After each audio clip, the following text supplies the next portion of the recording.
નમસ્કાર મિત્રો, સૌરાષ્ટ્ર અસ્મિતામાં આપનું સ્વાગત છે। આજે આપણે પહોંચ્યા છીએ જૂનાગઢ શહેરની અંદર।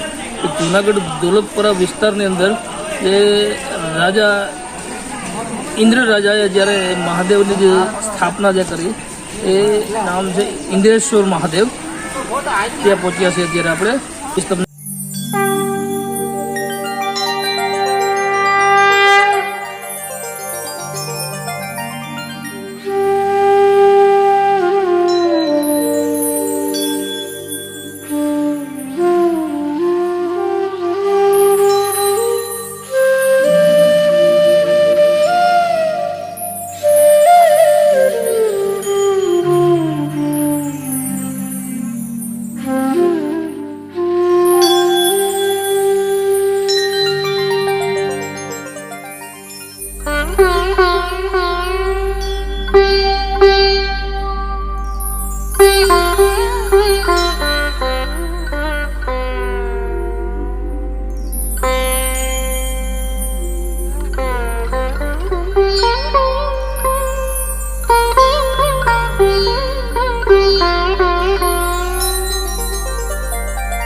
સદીઓ પહેલાં ઇન્દ્ર રાજાએ ગૌતમ ઋષિના પત્ની અહલ્યા સાથે કપટ કર્યું હતું. ગૌતમ ઋષિને શ્રાપ આપ્યો હતો.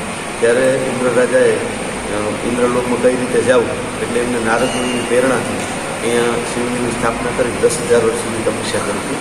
ત્યારબાદ આ જગ્યાએ નરસિંહ મહેતા સાથે પણ ઇતિહાસ જોડાયેલો છે. આજથી 650 વર્ષ પહેલાં નરસિંહ મહેતા અહીં ગાયો ચારવા માટે આવતા. ઓટોમેટિક એમની ગાય શિવલિંગ ઉપર અભિષેકનો ઉપયોગ થઈ જતો. ત્યારે નરસિંહ મહેતાના ભાભી હતા, બહુ મેળામાં હતા.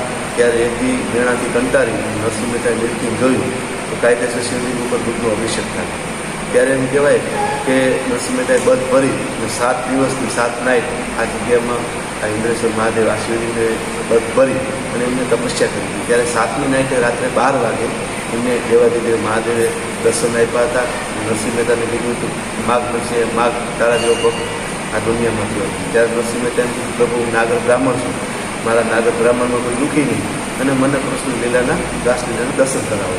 ત્યારે નરસિંહ મહેતાએ બંને આશીર્વાદ આપી અને બાવળ પકડી અને કૈલાસમાં લઈ ગયા અને 52 કામ નરસિંહ મહેતાના સ્વરૂપે આવીને મૃત્યુલોકમાં આવે 52 કામ કર્યા. એટલે કે જેમ કુંવરબાઈનું મામેરું આવા 52 કામ નરસિંહ મહેતાને ભગવાને કર્યા હતા. ત્યારબાદ સ્વર્ગમાં સીધાયા હતા. એટલે કે અતિ પ્રાચીન જગ્યાએ છે.